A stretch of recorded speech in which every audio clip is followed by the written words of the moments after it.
Six class के मेरे प्यारे बच्चों, आज हम लोग सोशल में first lesson history our past को पढ़ेंगे। आप लोग ध्यान से सामने बुक रख करके मेरी बात को सुनेंगे। हिस्ट्री का शाब्दिक अर्थ इतिहास होता है। बीती हुई बातों को हम लोग इतिहास कहते हैं। आवर पास्ट का मतलब ही होता है कि बीता हुआ समय। अब जैसे इसमें हिस्ट्री के बारे में सबसे पहले हम लोग जानकारी प्राप्त करेंगे, इंट्रोडक्शन प्राप्त करेंगे कि इतिहास का who is called the father of history. तो हेरोडोटस को जो है इतिहास का जनक माना जाता है। History of father of history या इन्वेंटर ऑफ हिस्ट्री हेरोडोटस को कहा जाता है। History is the study of the events and great men of the past on the basis of available materials, remains and records। यानी इतिहास जो है वो महान विचारकों, महान दार्शनिकों, महान व्यक्तियों और बड़ी बड़ी घटनाओं का एक लेखा जोखा होता है, रिकॉर्ड्स होता है या कोई सामग्री का लेखा जोखा होता है जो हम लोग बीती हुई चीज़ों को यादाश्त के रूप में, यादगार के रूप में पढ़ते हैं। उसी को हम लोग इतिहास कहते हैं। इतिहास महान व्यक्तियों, दार्शनिकों, फिलॉसफियों और सामग्रियों का एक रिकॉर्ड होता है, लेखा जोखा होता है।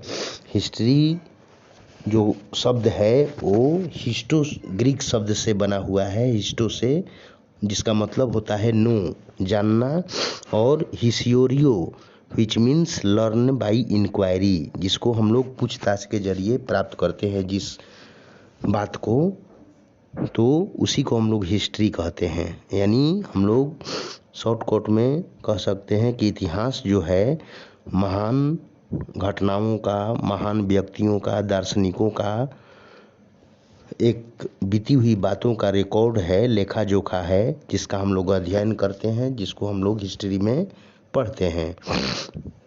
History is not limited to the study of the life of mighty kings and battles they fought.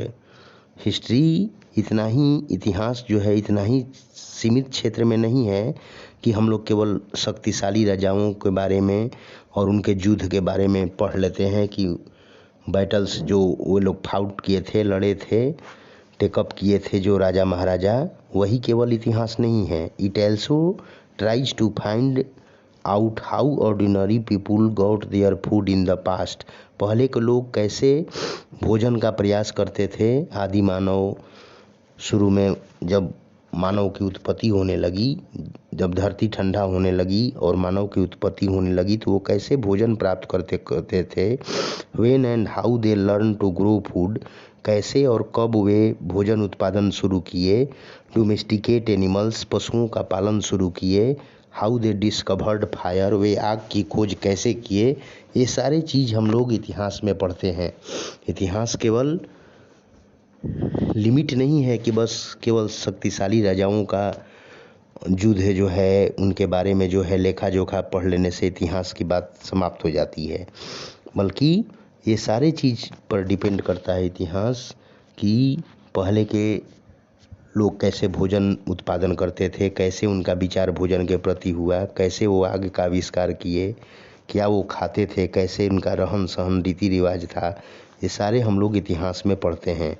In short we can say that history is the life story of man from the earliest period to the present day.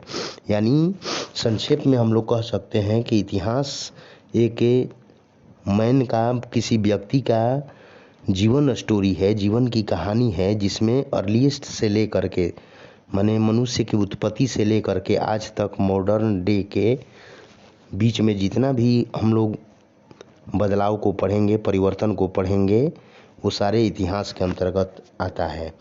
अब importance of history हम लोग पढ़ेंगे कि importance of history क्या है भाई। तो it enables us to gain knowledge about great kings, statesman as well as life style and culture of ordinary people. ये इतिहास से हमें नॉलेज गेन होता है, नॉलेज प्राप्त होता है महान विचारकों का, महान राजाओं का, प्रशासकों का, उनके जीवन स्तर का, उनकी संस्कृति, सारी चीज़ों का हम लोग इतिहास में आकलन करते हैं। It enables us to find solution to our current problems in a better way. हम लोग आज की समस्याएं जो हैं उसको हम लोग इसको पढ़ करके जो है सॉल्यूशन यानी हल जो है समस्या का निदान हम लोग बेटर वे में कैसे हो सके, पुरानी समस्या का निदान कैसे हम अच्छी तरह से कर सकें, वो हम लोग इतिहास के थ्रू जानकारी प्राप्त करते हैं। तीसरा है it gives us knowledge of origin and evolution of different languages and dialects. ये जो है विभिन्न तरह के भाषाओं का, डायलेक्ट्स का, बातचीत का जो है हमें ज्ञान प्राप्त कराता है कि कौन भाषा की उत्पत्ति कैसे हुई है, उसका ओरिजिन पॉइंट क्या है, इसका भी हम लोग जानकारी इतिहास से ग्रहण करते हैं। It teaches a big lesson to man that slavery, discrimination, hunger, poverty, illiteracy यानी कहने का मतलब कि इतिहास पढ़ने से हमें हंगर यानी भूख, पोवर्टी माने गरीबी, यानी इलिटरेसी माने निरक्षरता, ये सारी चीज़ जो है, स्लेवरी माने गुलामी, ये सारी चीज़ का जो है हमें इतिहास से रिकॉर्ड मालूम पड़ता है कि कैसे जो है हम इसको इरिडिकेट कर सकते हैं, कैसे बुराइयों को सुधार सकते हैं। हमारा समाज जो है our society and we need to eradicate them, हम लोग समाज को कैसे अच्छी तरह से समाज को ऊंचा बना सकते हैं, समाज को अच्छी विचारधाराओं से जोड़ सकते हैं। ये सारा जो है इतिहास से हमें मालूम पड़ता है। History helps us to remember about our past glory that keeps it preserved. यानी इतिहास से हमें बीती हुई बातों का जो है रिकॉर्ड, लेखा जोखा प्राप्त होता है, जो प्रिजर्व्ड यानी सुरक्षित रखा गया है। जो चीज़ें महान राजाओं के बारे में हो, चाहे पुरानी सामग्रियों के बारे में, जो भी बातें रिकॉर्ड्स यानी कहने का मतलब कि लेखा जोखा के रूप में सुरक्षित रखी गई हैं, वो इतिहास के तहत हम जानकारी प्राप्त करते हैं। The study of the past is so closely knit into the present that we can not ignore it. Past की बातों को आज की बातों से हम लोग इग्नोर नहीं कर सकते हैं, वो हमारे लिए क्लोजली होता है, ठीक है ना। पास्ट की बातों को समझ करके ही हम आज की बातों पर विचार करते हैं। The time frame under study यानी ordering of the past event by BC and AD time scale. BC क्या है? बीसी का फुल फॉर्म होता है बिफोर क्रिस्ट, और एडी का फुल फॉर्म होता है anno domini. Anno domini is a Latin word, यानी एनो डोमिनी एक लैटिन वर्ड है, ठीक है ना, जिसका मतलब होता है in the year of our Lord. Lord माने भगवान के लिए, देव के लिए जो समय होता है, साल होता है, उसको हम लोग एडी कहते हैं। और बीसी माने बिफोर क्रिस्ट। ये दो टाइमिंग है जिसको हम लोग इतिहास में पढ़ते हैं। और सीई का मतलब कॉमन ईरा होता है। ईरा माने युग, जैसा कि हम वर्ड मीनिंग में भी भेज पाए हैं। समटाइम्स सीई का प्रयोग होता है इतिहास में, जो कॉमन ईरा बोला जाता है। और बीसी का मतलब बिफोर कॉमन ईरा, माने सामान्य युग से पहले की बात होता है। अब आइए हम लोग हिस्ट्री को दो भागों में बांटे हुए हैं। हिस्टोरियंस डिवाइड माने इतिहासज्ञ जो थे वो इतिहास को दो भागों में विभक्त किए हैं, pre history and history. Pre history क्या है कि pre history relates to the period when man was totally unaware of the art of writing. माने प्री हिस्टोरी उसको हम लोग कहते हैं जिससे मानव जो है लिखने की कला से बिल्कुल अनभिज्ञ था। अनअवेयर का मतलब बिल्कुल दूर था, निरक्षर था, लिखना पढ़ना कुछ नहीं जानता था, कोई सब्जी उगाना, पशुपालन, ये सब कुछ नहीं जानता था। उस एज को हम लोग प्री हिस्ट्री बोलते हैं। So no written records of that periods are available. इसलिए प्री हिस्ट्री की बातें रिकॉर्ड नहीं रखी जा सकती हैं, क्योंकि उस समय लोगों को उतना ज्ञान नहीं था कि कोई बात को रिकॉर्ड कैसे किया जाता है, इस बात को कैसे रिकॉर्ड माने लेखा जोखा उसको तैयार किया जाता है। इसलिए कि उस समय आदमी अनपढ़ थे, पढ़े लिखे नहीं थे, लिखने की कला उनको मालूम नहीं थी, इसलिए उन सभी बातों को जो है ना वो अवेलेबल नहीं है। उस समय की बातों को अभी मौजूद नहीं किया जा सकता है, उपस्थित नहीं किया जा सकता है। This period is referred to the stone age, यानी प्री हिस्ट्री को हम लोग स्टोन एज, ठीक है ना, पाषाण युग के नाम से भी जानते हैं। अब आइए हिस्ट्री के बारे में जो है उस समय जो है प्री हिस्ट्री में खास करके बोन्स हड्डियों के बारे में, टूल्स औजारों के बारे में, वीपॉन्स हथियारों के बारे में, ऑर्नामेंट्स माने गहनों के बारे में, केव माने गुफाओं के बारे में जो है उस समय अध्ययन किया जाता था प्री हिस्ट्री में। अब हिस्ट्री है period for which written records are available is known as history, यानी जिस रिकॉर्ड को, जिस लेखा जोखा को, ठीक है ना, लिखित लेखा जोखा को जो मौजूद रखा गया है, सुरक्षित रखा गया है, उसी को हम लोग हिस्ट्री के नाम से जानते हैं, इतिहास के नाम से जानते हैं। यानी वैसी बातें जो लिखित जो है आज भी रिकॉर्ड के रूप में रखी गई हैं, उसको हम लोग पढ़ते हैं।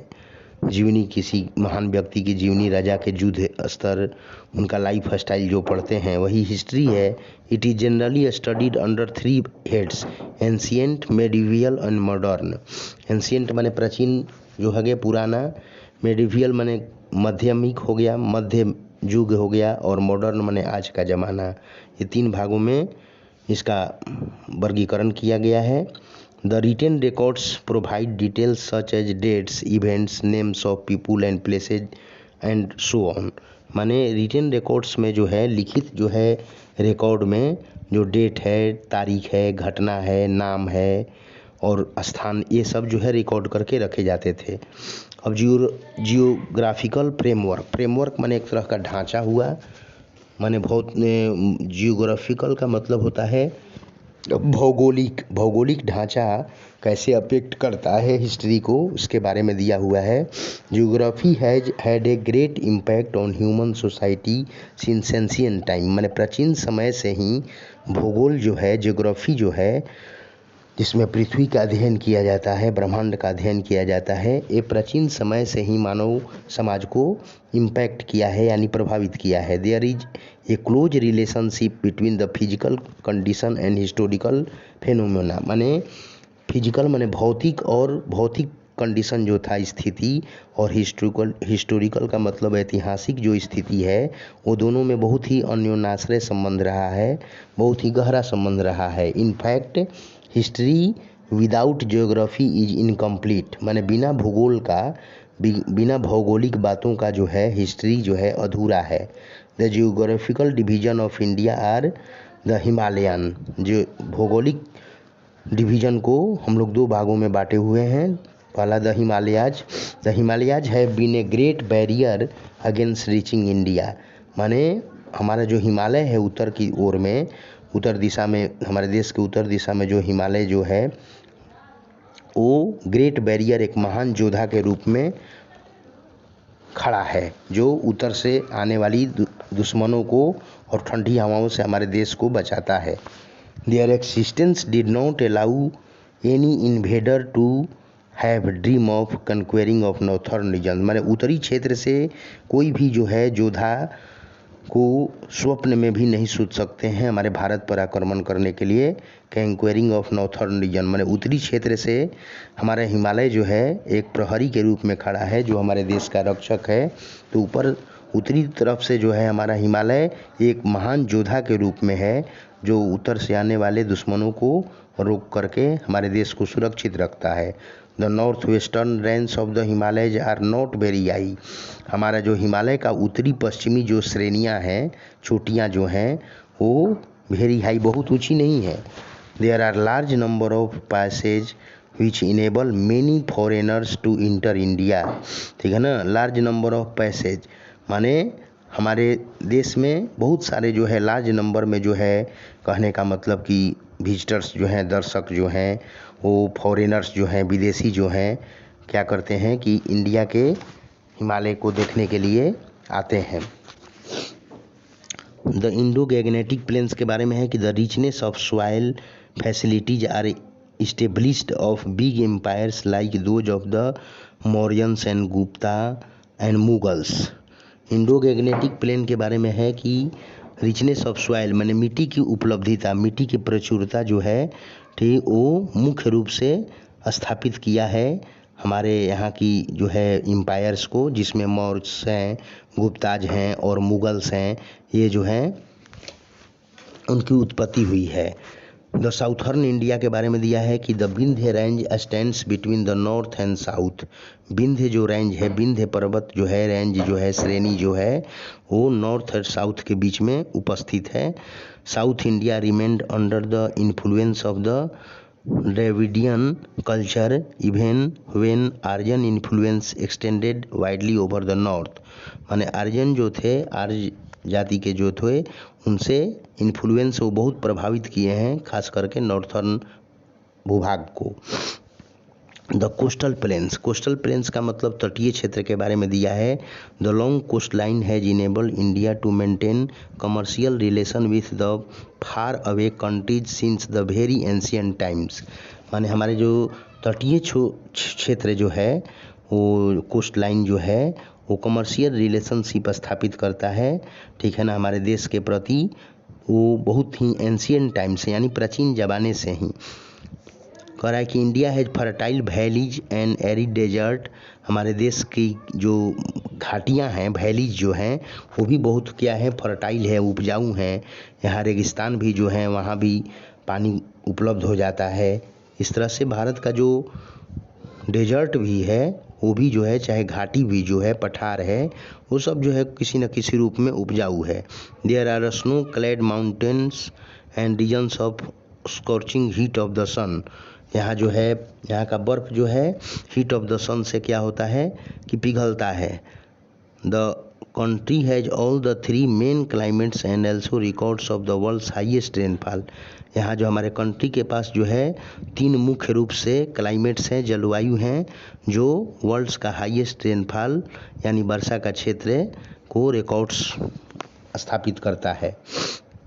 From cultural point of view there are many cultures in India. Bharat में अनेक तरह के सांस्कृतिक कार्यक्रम या संस्कृति भी हैं। धर्म, अनेक धर्मों के मानने वाले होते हुए भी हमारे धर्म में एकता है, धर्म में भिन्नता नहीं है। सभी धर्म के, चाहे वो किसी धर्म के मानने वाले हों, किसी संस्कृति के मानने वाले हों, लेकिन सब धर्म का निचोड़ एक ही है।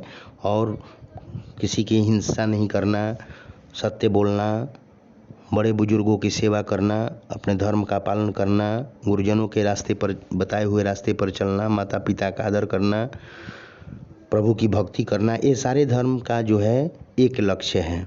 There is a deep under unity, यानी हमारा जो देश है वो यूनिटी में बंधा हुआ है, यूनिटी के क्षेत्र में है। हमारे देश में अनेकता होते हुए भी एकता है। अनेक धर्म के यहाँ लोग निवास करते हैं, अनेक धर्म को मानने वाले लोग हैं, फिर भी जो है हमारे देश में काफ़ी एकता है। हमारे देश के पहनावा ओढ़ावा से लेकर के जो है भाषा से रिलेटेड, खान पान से रिलेटेड, सब में जो है अनेकता होते हुए भी एकता है।